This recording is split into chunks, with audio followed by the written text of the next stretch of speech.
Hello and welcome to Leeroy Gaming, where today we continue my playthrough of the life and suffering of Sir Brante. Now, this is an indie game. It is basically a choose-your-own-adventure, kind of hardcore RPG of a lot of choices that impact how your character develops throughout his entire life from birth until death. And there's a very heavy kind of role-play component. So in this playthrough, I've been playing a very determined and kind of heartless character that's really going to do whatever it takes to move on up, starts kind of as a commoner and wants to move up in the world. So that is the whole theme here. This is a 100% text heavy game. So I do a full narration, voice narration of all the characters. I'm not professional in voice changing by any means, but I do my best to kind of change the voices so they sound a little different. This is a very niche game. So those of you that do watch this and do appreciate this content, it's very important that you're vocal. So I need to see those likes, those comments that you want to see more of this, so it kind of pushes me to make more and more of these videos, because again, I realize this is never going to get a million or probably even 1,000 views, but that's okay because I love RPGs, I love games like this. This is a passion recording, but it motivates me to do more of these more often when I feel the love from you guys. So with that being said, let's go ahead and jump into the video. Now, we're going to go ahead and continue here. And here we are. We're the adolescents. We're trying to get to the roof through youth. And so we are continuing at age 14. Agony. Stephen leaves soon after the trial, alone. Grandfather does not go with him. For the first time in a long time, he lingers in the house for more than a fortnight. Father says Sir Gregor is ill and needs rest. Several months go by. It becomes clear that grandfather will not recover. The eldest Brante is mostly bedridden now. On some days, he has trouble recognizing people. When he meant to address you or Nathan, he calls you Robert, your father's name. But when he does get out of bed, house grows empty. The servants hide, mother locks herself in her chambers. You and Nathan run outside and hide quietly in your rooms. Grandfather sees anyone in the hallway. He begins lamenting. Oh, nobody heeds the lots any longer. Any harlot with a child can marry a nobleman these days. Children have no respect. His son betrayed him and let him down. And oh, how the Brante family has lost its honor. Again and again you hear grandfather knocking on mother's door, screaming that it is all her fault. He blames her for ruining his chances to find bliss in the hereafter. He blames her for dooming him to suffer at the foot of the pillar. You overhear your parents talking one night. Mother begs father to move Sir Gregor to his old home, spare the children his decline. Father refuses her outright. It is late at night. The hot, dry winds are coming. The house is empty save for you, Nathan, Gloria, mother, and grandfather in his bed. Father is left for the capital and business. You're engrossed in the history of the empire, snapping out of your reverie only when the clock strikes midnight. You blow out the candle and get ready for bed. You hear the shuffling of heavy feet outside your door. You see light in the hallway. Grandfather, what could he want in the middle of the night? You peek into the hallway once he is past. Grandfather's figure sways as he heads for the door to mother's chambers. He opens his door and walks in. You hear him saying something quietly. Your unease is stronger than your fear now. You sneak closer to hear his words. Gregor, you foul commoner. I have to cleanse my sins. I have to save my soul. You are my greatest sin. You and what you've done to Robert and this family. I should have put a stop to this marriage. I should have stopped Robert from tainting this house by your presence. Why, oh why didn't I do it? Lydia, please, Sir Brante, I beg of you. Silence. You will do my bidding. Fire will cleanse all lowborn filth from this place. Fire, fire, and flame will free Robert from his disgrace. This is for my son's sake, for my son's sake, for my sake. I need to eradicate this lowborn filth. The twins, they're calling for me now. I can feel it. I can feel it. I beg of you, please, have mercy. Mother begins to cry. You run into the room, unable to stay out of this any longer. Grandfather's gaunt figure looms over mother's bed, a lit oil lamp in his hand. Mother is sprawled out on the bed, crying. Please, just let me water children. I beg of you, Sir Brante. Your steps are loud enough to be heard. Grandfather turns to you to look at you. Stay out of this, Leeroy. Be useful for once. Worldly matters concern me no longer. I see only my sins now, and a sinner I am. A sinner. The twins, they forgive no one. They will judge me by the pillar. Must do something. I don't want to suffer for all eternity. Go away. Mother's crying. Grandfather is still looming over the bed, driven to madness. His hand shakes as it clutches the oil lamp. His eyes shine in the dark. He truly believes this has to be done. He's certainly torn. What is it? What if he is right? What if that is the only way for a soul to find salvation? There's no going back. You have but a moment to act. Wow. Okay. So, we can't stop Grandfather because our relationship is too high with him. Interesting. We can run away to rescue Nathan and Gloria. Or we can let it happen as Grandfather wishes. Good Lord. Whew.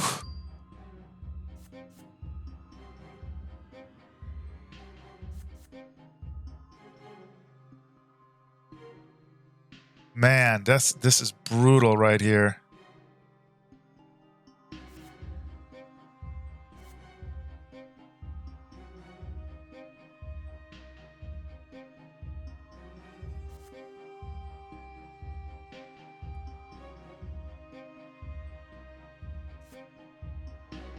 See, this is tough right here.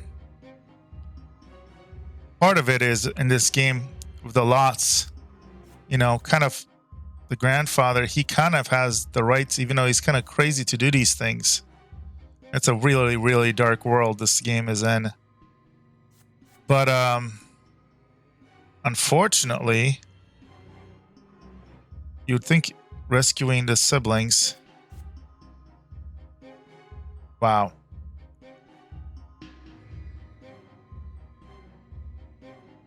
Oh man, and we're gonna die again. That's crazy.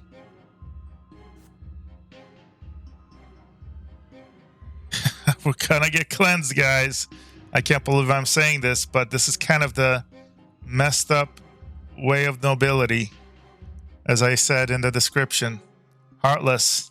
Grandfather wishes to purge his sins. He has the right to do so, even if it costs you your lives. Drop your hands as the grief in Grandfather's eyes pierces your heart. He's staring true death in the face. Those who grow old do not return from the hereafter. What fate awaits him there? Nobleman's lot is to rule, but his helpless inability to fulfill his lot, within his own family no less, is causing him so much suffering. You look at Grandfather's face lit by the lamp, distorted by unyielding wrath. His force of will astounds you, even if he is using this will to choose his own demise.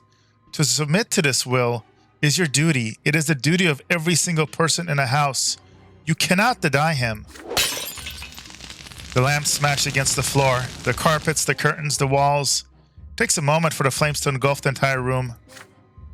Grandfather's hands go up as he intones a loud prayer to the twins.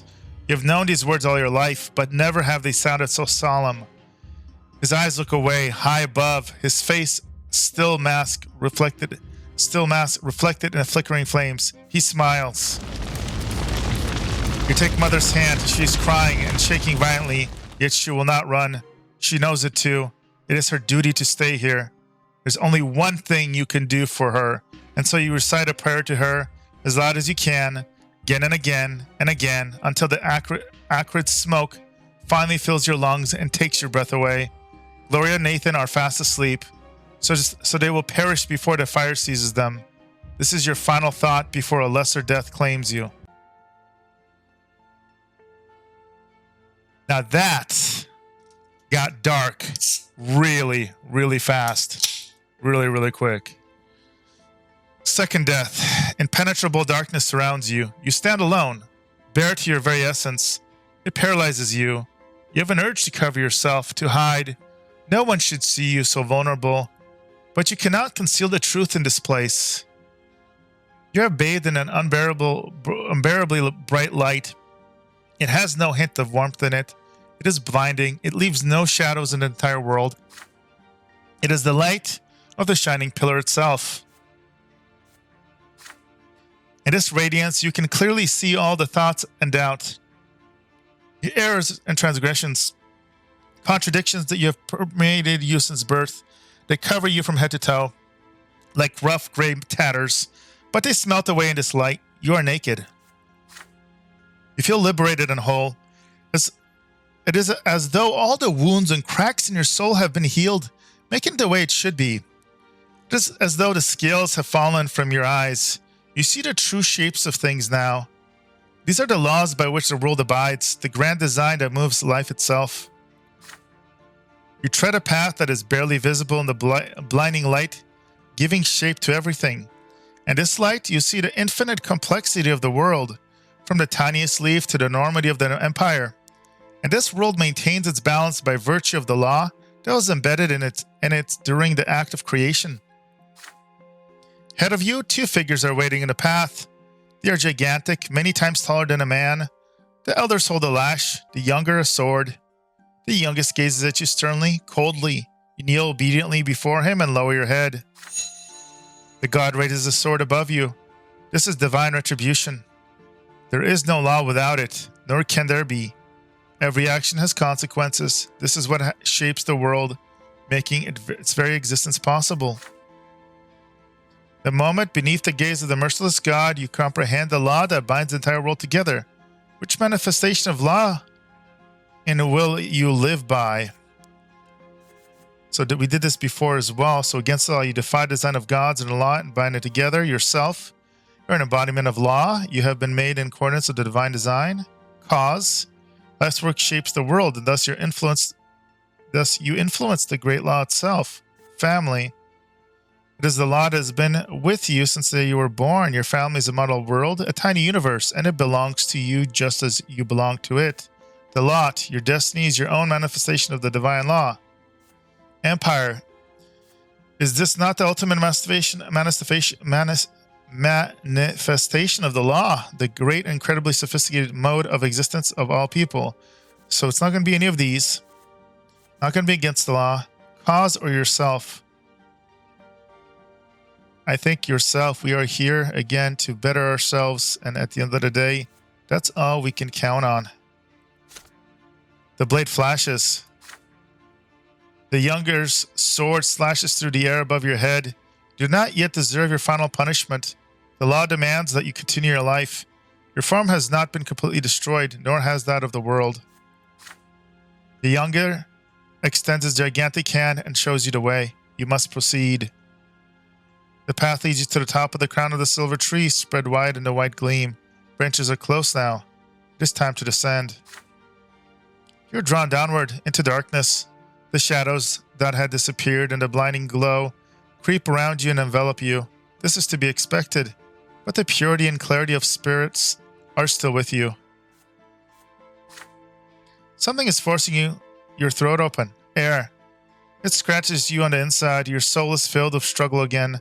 The contradictions from within the fabric of the world, and you yourself are woven. The divine light that gave you clarity is fading away with each passing moment. You have to open your eyes. Above you is the dark ceiling of the crypt. You are reborn.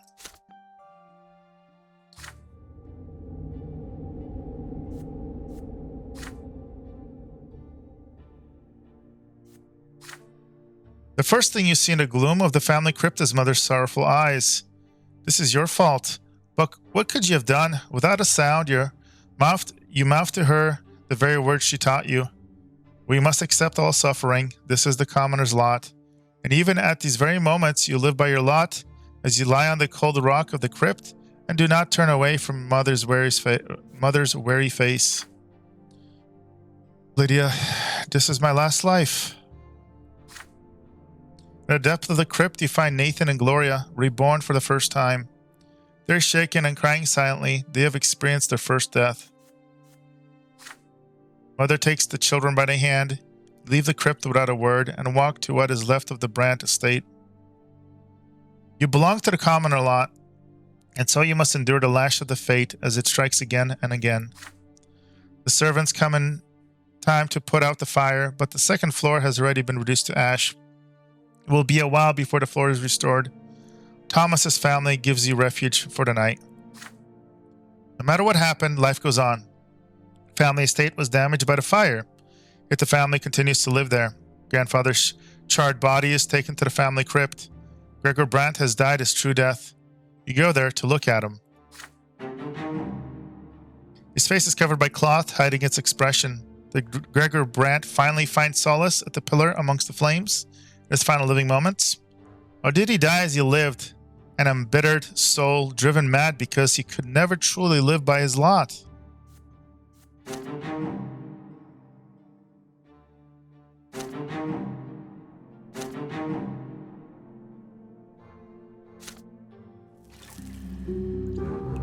Year 1132. Your grandfather, Sir Gregor Brante, left this world forever to meet the twin gods.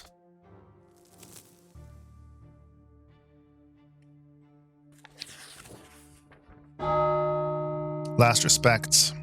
The night of grandfather's death shook your family to the core. No matter how it happened, your grandfather, Gregor Brante, is dead and will never return. He was a fearful shadow looming over the rest of the family. The Brante patriarch exerting his influence on all the lives below him, and all of you will remember him forever. Father is the new patriarch of the family now. He still cannot bring himself to sit at the head of the table where Sir Gregor used to preside. Stephen locks himself away in grandfather's bedroom every day. He will not talk to anyone.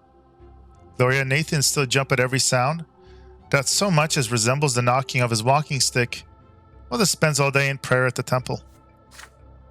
And yet the house has become calm and quiet with his passing. But there's one more thing that must be done, the final farewell. It weighs heavily upon your soul. The day comes to pay your final respects. Father goes to the tomb alone, save for Stephen, Nathan, and you. Mother and Gloria stay at home. Only nobles or those who may become nobles may join the ritual. There's a solemn silence as you walk into the crypt. Father is the one who breaks the silence when you finally reach the door of the family crypt. Robert, your grandfather built this crypt, and now he will be the first Brante to remain here in body forever. The first ever noble in our family. It is our duty now to the sacrament of flowing blood for Sir Gregor. We will honor his legacy and join him as the founder of the noble Brante dynasty. Stephen perks up at father's words. His hands still clutch grandfather's sword. Tradition decrees that it must remain in the niche above the owner's sarcophagus. Nathan, on the other hand, looks even more frightened now. Stairs carved of white stone led you downward. Deep in the gloom of the crypt, atop a pedestal, you see the sarcophagus that holds grandfather's body. Father takes a moment to compose himself before paying his final respects. Gregor Brante, my father, brought our family into nobility through his unshakable will. He was a judge and a loyal servant to the empire. He lived his life as if he had been born a noble, and he never strayed from the path he had chosen. He sought to make the Brante family ennobled by the sword so that our children's children might be of noble birth. The twins know I abided by my father's word all my life, even if I could not obey him every time. Father lets of a bitter chuckle as he says this. Stephen glares at father, then turns to glare at Nathan at you. After all, two of you were born to father's shameful decision to marry a commoner. All of you remember his disastrous passing. He did not die the true death he deserved. Yet we all must know that he fought for the future he believed in to the very end. And he would be proud to see his family bid him farewell, the sacrament of the nobility. Stephen still glares at father sullenly. His fingers remain clutched around grandfather's sword. Nathan barely pays attention to the words. He looks around with unease, his arms folded across his chest. Father reaches into his jacket and pulls out a slender dagger, thin and sharp. He takes off his gloves. Watch me carefully, my sons. Make a small cut on your palm of your hand and let your blood flow into this duct on the wall of the crypt. It will join your grandfather's blood here and flow forever.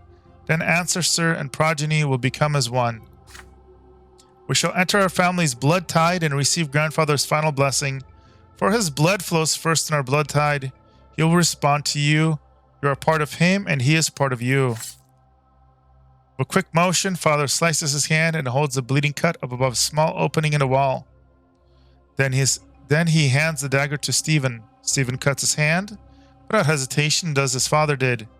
You receive the dagger next. The dagger's handle feels warm. You hesitate for a moment as you look at the palm of your hand. If you participate in this ritual, you will enter the Brante blood tide. You, a lowborn child, a child who's still a commoner. Are you ready to claim your legacy as the descendant of the nobleman of Gregor Brante?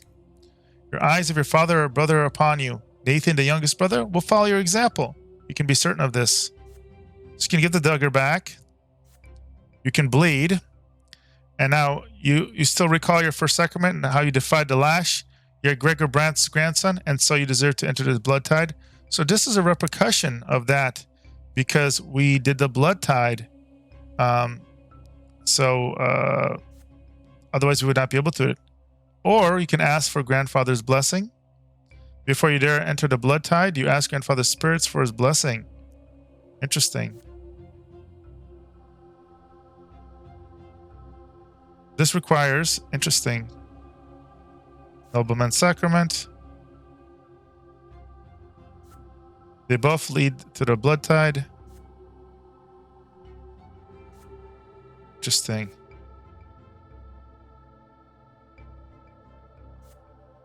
Very interesting.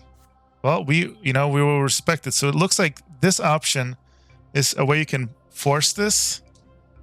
But here, because the old man respected us, it sounds like, because Gregor liked us, we were able to do it. So let's ask for grandfather's blessing. Before you dare enter the blood tide, you ask grandfather's spirit for the blessing.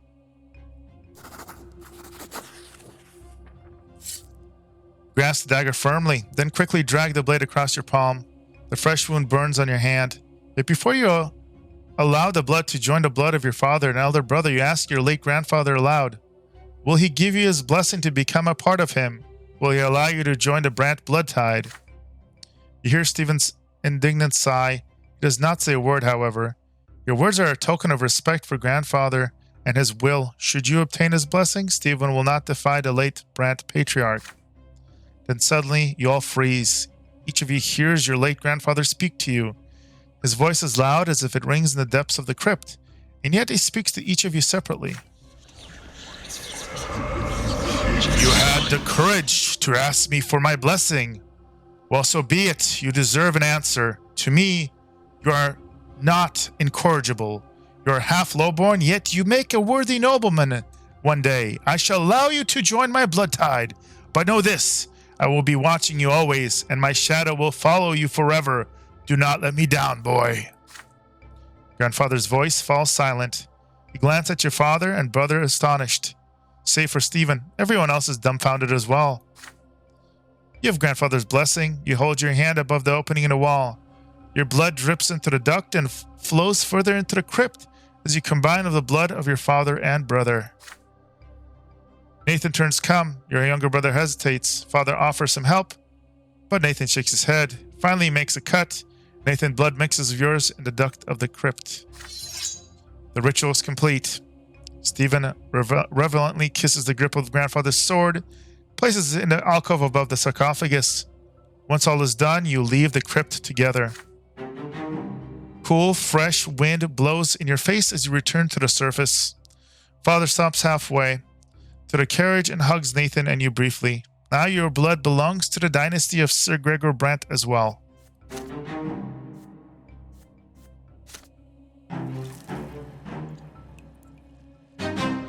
You join the blood tide of the Brante family.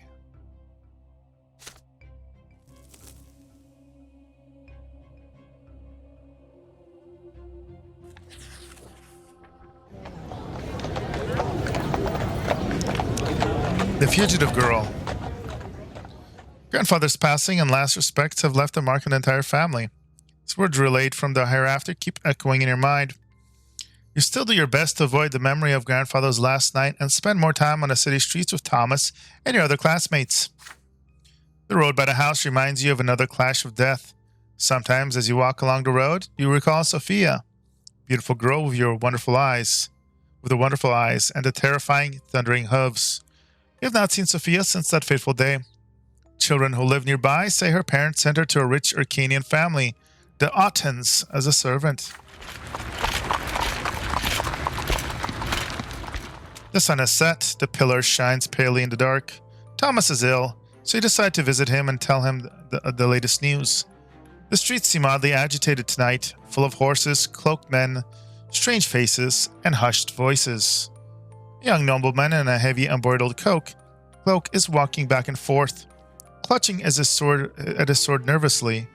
There's a grimace of rage on his delicate blue face. He's an Arcanian. You overhear voices. Sir Otten, the girl's not at home. We've searched the house. Her parents swear she ran away from home too. They claim they wanted to bring her back. Dorius Otten, just do whatever it takes. Turn this loathsome district upside down if you must, but bring my servant back to me. She's here. Sophia ran away from the Arcanian? How can this be? There's only one place on the entire street where a person could hide. The abandoned Moral House. 4 houses away from yours. You head there, doing your best not to attract attention. The lopsided house, built of yellow bricks, has been abandoned for 20 years or so. I remember playing there as a boy. You glimpse a figure inside even before you enter. A pair of eyes glimmering in the dark. You recognize them even after another 4 years. Sophia has grown up. She's almost an adult now, and her face is full of fear. She's not the easygoing girl next door that you remember.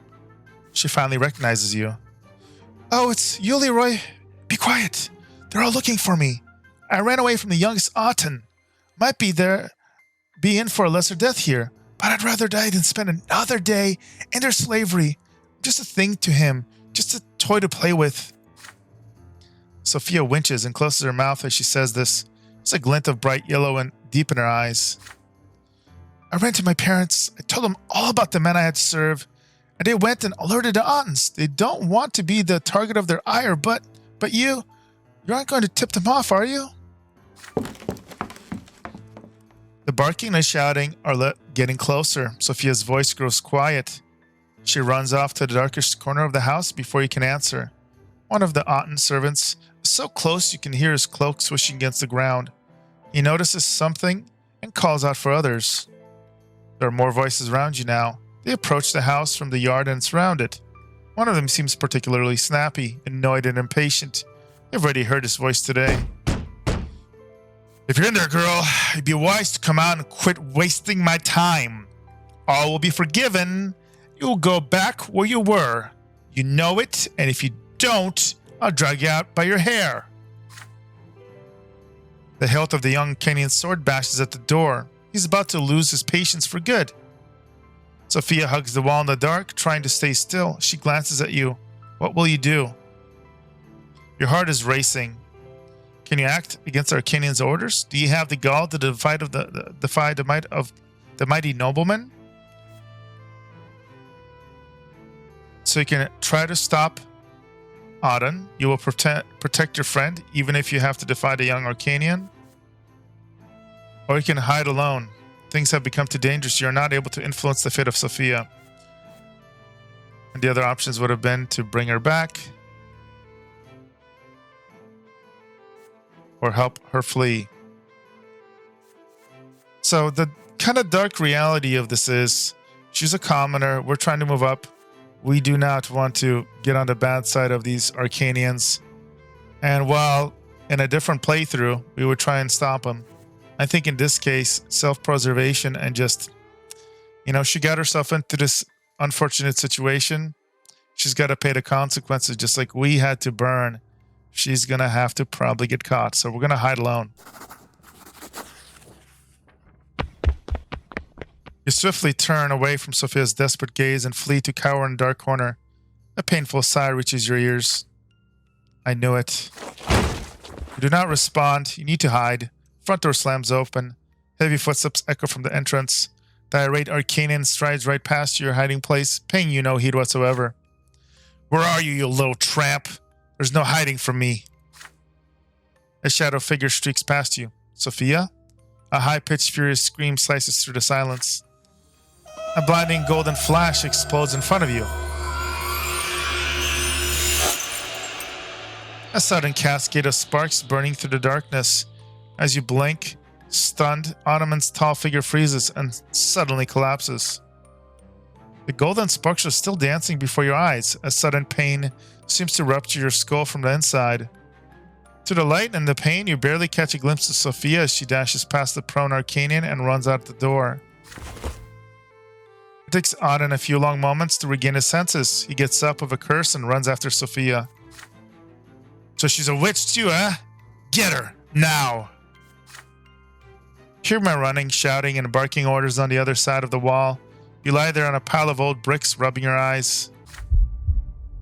The strange stupor slowly leaves you. Get to your feet and walk unsteadily up the abandoned house.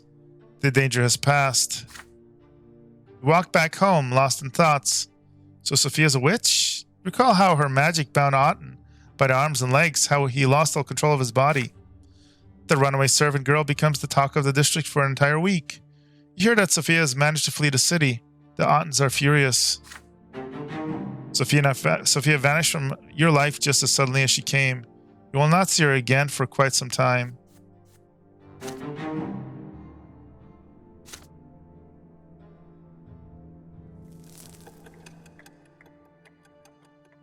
"15 years old.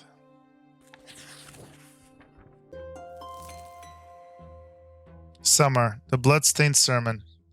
You're about to turn 15, just one step away from adulthood. Mother is acting anxious at dinner today, barely touching her food. You exchange glances with Gloria. She carefully tells you that she wants to go to the tailor. Mother shudders and her hand clenches into fists. No, don't you dare leave home today. I forbid it. That dirty heretic Photis is preaching his lies under the silver tree today. Twins willing, I don't want you to hear any of it. You and Gloria glance at each other again. Photis, he's a patriarch, the head of the clergy throughout the entire province. That is the first time you've heard Mother speak like this about a priest, especially such a high-ranking one. Once you leave the dinner table, Gloria comes to your room with a cunning expression on her face, like she's about to play a trick on someone. She has a plan. The two of you should sneak out the house and go to the silver tree. You simply must hear that sermon for yourself. What's so bad about the patriarch Photis? Why does Mother hate him so much? You two are growing up now. Surely you have the right to know. You agree with your sister. Together you sneak out under your mother's watchful eye and hurry to the silver tree. The temple block is full of people from all ranks in the state. There's barely enough room for you to squeeze through the crowd. The crowd is gathered around the very roots of the tree. Gloria suggests that you climb up to the roof of a nearby building so you can hear and see everything better. And not a moment too soon. From the roof, you see a tall, silver-haired priest step onto the platform by the tree, dressed in the common black robe that looks far beneath his rank, yet he stands like a nobleman before the crowd. Behind his back is a banner flapping in the wind, the open book. This is the symbol of the new faith. The crowd whispers. The patriarch holds his hands up in the sky and the entire temple blocks grow quiet. He begins his sermon, his vibrant voice rolling across the square. Photis speaks of a great mistake. Patriarch Photis. We entrust ourselves to the lots as the only way to fulfill divine providence in the world. But for all those years, the will of the twins has been interpreted for us by a single man, Prophet Isatius. The twins are ever watching from atop this shining pillar. Of this we have no doubt. But how can we so blindly believe that we truly followed their will by following the lots? Have we not seen the 3 lots of Isatius fail again and again to answer the question of how we ought to live our lives? Have we not seen people change the lot in life again and again without being smitten by divine wrath? Every person born, whether human or Arcanian, lowborn or noble, must find their lot and their way to the gods on their own. From now on, we will seek the gods in accounts of their own lives and their own acts in the world and their own words as they echo within us. And as we heed the voices of the twins within, we will each find their path for us on our own. The crowd at the silver tree listens to the patriarch's speech in stunned silence. Glance at your sister. Her eyes glisten with tears as she hears Fotis' words. Then suddenly, a hoarse cry rises from the crowd. If there are no lots, does that mean the nobles are going to till the fields and the commoners are going to bear arms? The crowd begins to murmur. The patriarch raises an arm and inhales, ready to answer. An odd figure leaps from the crowd onto the platform. A dirty beggar dressed in rags. A knife flashes in his hands. The blade slices. Blood starts spurting from Fotis' throat. He slumps over and collapses. A dark brown puddle spreads across the platform when he had stood. Gloria clutches her mouth to suppress a shriek. A few moments of stunned silence, and then the screams begin. The people are frantic. The temple guards try restore order in the crowd, but to no avail. An old woman dressed in an inquisitor's cassock tries in vain to apply pressure to the patriarch's wound. The nobles draw their swords. Dogs are barking. Crowd is pushing and shoving. Children are crying. The entire square by the tree is in chaos. From the roof, you see the moment when people start trampling each other, howling, praying, and shouting. Gloria tugs on your sleeve. Time to go. You climb down from the roof and run. Return home without exchanging a word. Mother has been in a room all the while, so no one noticed your absence. Gloria locks herself in a room. Do not discuss things you have just seen. They are too frightening. But your parents discuss every little detail of the bloodstained sermon over dinner. Robert, this is unbelievable. Patriarch murdered in plain sight. The gendarmes and the Archduke's guards have searched every corners of the slums. The murderous beggar has disappeared without a trace. Can't even imagine a more gruesome crime. Fotis has died a true death, never to return from the hereafter. Nathan, but how? Why can't the patriarch be reborn? He's so close to the twins. Robert, such is the way of the world, my children. Once you are granted great power by the twins' will, there's no hope for you to come back, not even after the first of your deaths. Emperors, their powerful vassals, heads of great Ukrainian dynasties, patriarchs of the church, none of them are destined to be reborn. Lydia, Fotis is gone forever. I fear for his soul. It was lost in doubt. Will the twins accept him upon the peak of the pillar? We must pray for the patriarch, children. Let us hope he managed to return to the true old faith before the moment of his passing. But there is little hope for that.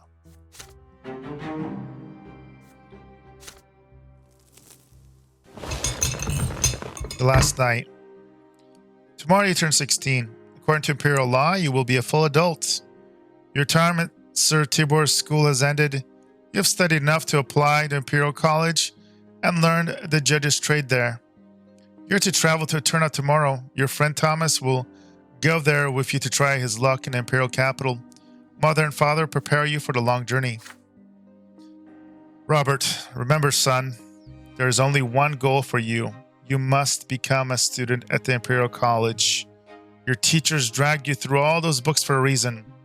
You have the knowledge and fervor to be ennobled by the mantle as I was, and as my late father was before me. And who knows, maybe one day you will be the one to write the name Brant in the blue book, ensure that your children's children will be noble by birth. Then mother speaks to you carefully. There's worry in her eyes. Lydia, but Robert, there may be another path for you, our son. Stephen, your firstborn, was born noble. He will surely earn the title for the entire Brant family. Your second son bears the favor of the twins. For him, path of the priest is a worthy calling, no less than a nobleman's sword. They've been arguing about your future for a while now. Still, she would never defy the will of the nobleman and her husband. You smile at them both, trying to placate them. Gloria laughs quietly behind their backs. Gloria, just don't become a snoot like Stephen, and you'll do just fine. Mother chides Gloria for that. You wink at your sister. Nathan has been downcast all evening. He barely touched his dinner. When everyone gets up from the table, he suddenly rushes over to embrace you. Nathan, please don't go, Leeroy. Can't you stay? I don't know what I'm going to do without you. You tussle his hairs in response. There's no way you can stay now, you say. But when you come home, and you will come home, you'll tell him all the stories and bring him a special present from Eterna. This is it. All your lessons have been learned. All your things have been packed for the road. You will leave the family home tomorrow. Tonight is your last night at home before your departure. You walk through the rooms one last time. The sitting room, where Mother used to read your fairy tales. The library, where Gloria used to spend all her time.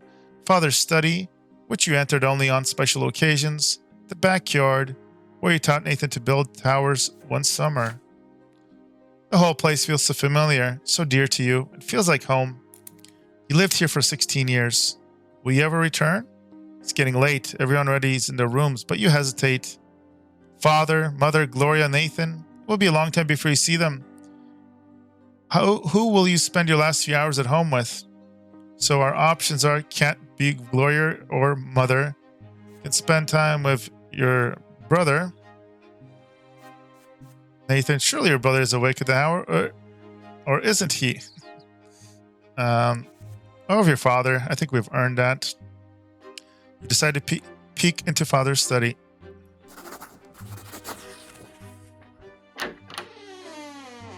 You find father in his study reading a book.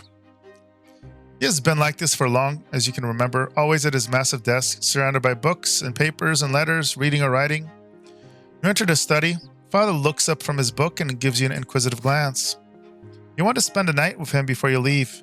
Maybe he can tell you some stories about Eterna, his own studies, or give you some fatherly advice. Father smirks at you as though he is plotting something. Have a seat, son. He reaches into a drawer and produces a decanter filled with rich golden liquid. Barkley whiskey, a nobleman's drink. I think it would be good for you to try it. Father pulls out 2 glasses and pours a little of the liquid into each of them. Take your glass and bring it to your mouth. The whiskey stings your lips and palate. Father clearly savors the drink. Father tells you a long story about his studies at the Imperial College.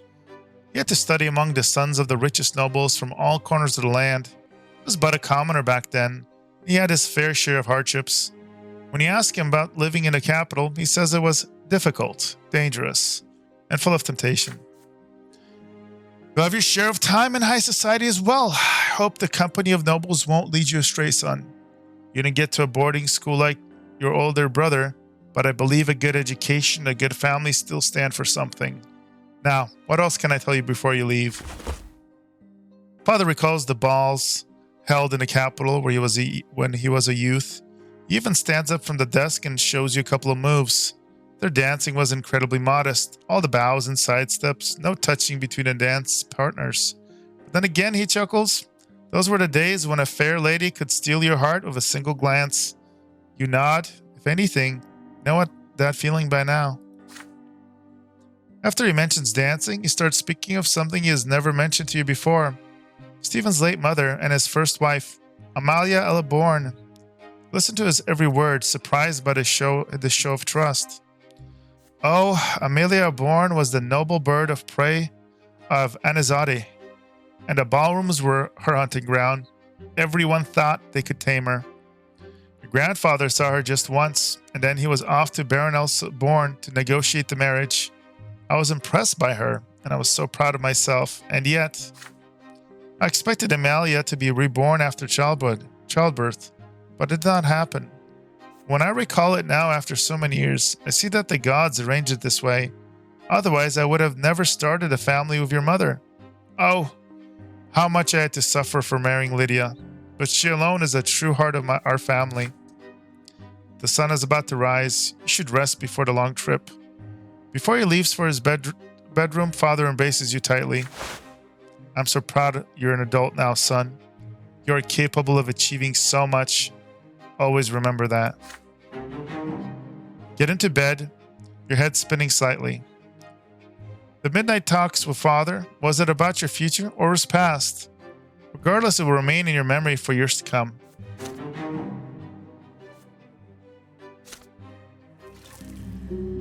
Departure from home. You leave the family home for a long time. Your future waits you in Terna, the capital of the empire.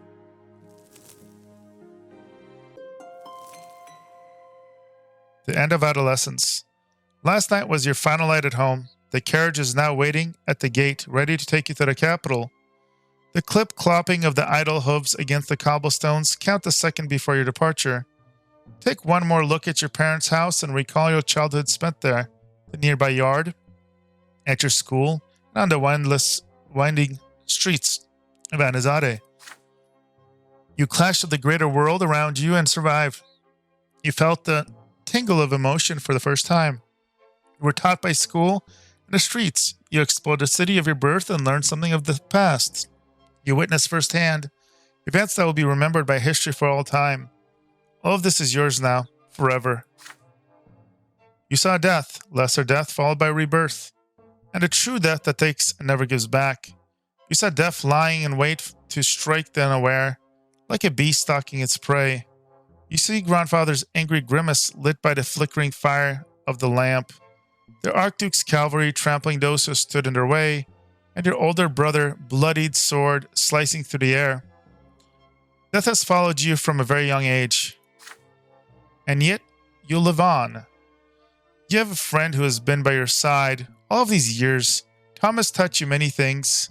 How to take a hit, how to keep your word, and how to remain true to your own self. And now Thomas is walking in the same carriage as you with a heavy bag slung over his shoulders. Your friend will remain your companion for the time being. Ahead of you is a long trip towards the capital and adulthood. For the first time, you'll be away from your family and home. What awaits you in the future? Neo-personal qualities. These are your personal qualities in adulthood, which you will use for the rest of your life. There are some of the qualities that you have gained in childhood and adolescence. For most skill checks, you will need a value between 10 and 16. Values 17 and 19 are required for rare and especially difficult choices. The maximum value of 20 only gives you a chance for one extraordinary deed. So we have 0 perception, 10 nobility. So towards diplomat, we are promising. So diplomacy is your proficiency with the law of the empire, as well as your connections and influence among the ruling elite and high society. Affects your ability to negotiate with people of importance, most important to the judge. And we are in the promising rating, I guess. Next, we have manipulation. Your ability to influence people by way of deception and trickery and use of them to achieve your goals. Most important to the conspirator. We are 2. We are naive. We are most likely, definitely not going to be a conspirator. The theology 3. Your proficiency with the sacred texts. Comprehension of the divine law. An ability to construct and defend your own interpretation of faith. Most important to the inquisitor. We are a neophyte. Definitely not going to be a neophyte either, or inquisitor either. Ooh, this is looking kind of good. Valor. Your capabilities as a warrior, your strength in battles and duels. It affects your ability to fight and command troops. Most important to the judge. Ooh, look at that. 19. Dangerous enemy.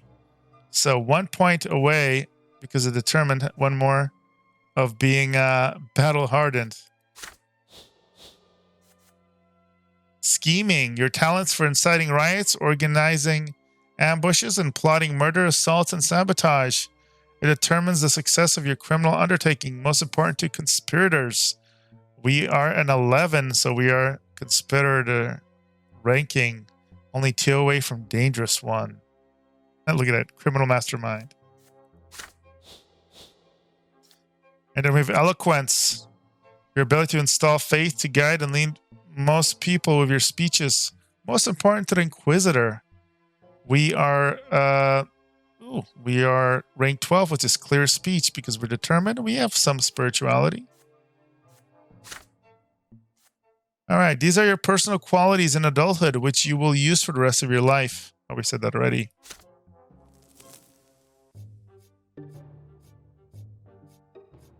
You survived your first clash to the greater world around you and felt the tingle of emotion for the first time. You're taught by the school in the streets. You explore the city of your birth and learned from its tales. You witness firsthand events that will be remembered by history for all time. It is time now for you to leave your family home. Here are stats. Ability 10, Ingenuity 2, Spirituality 3, Willpower 5, and we have died twice. Alright guys, with that, we have finished the childhood phases of the game. So everything I have played up to now, just to let you know, you can get for free on Steam. You can check out the game link in the description below. Now, I will be continuing this. If you are liking this content, appreciate my narration. Again, make sure to like, subscribe, and because this is such a niche title, make sure you hit that bell reminder so that you are notified when these videos in particular pop up. Again, I appreciate all your love and support, guys. It's Leeroy from Leeroy Gaming, and I will see you guys in the next video.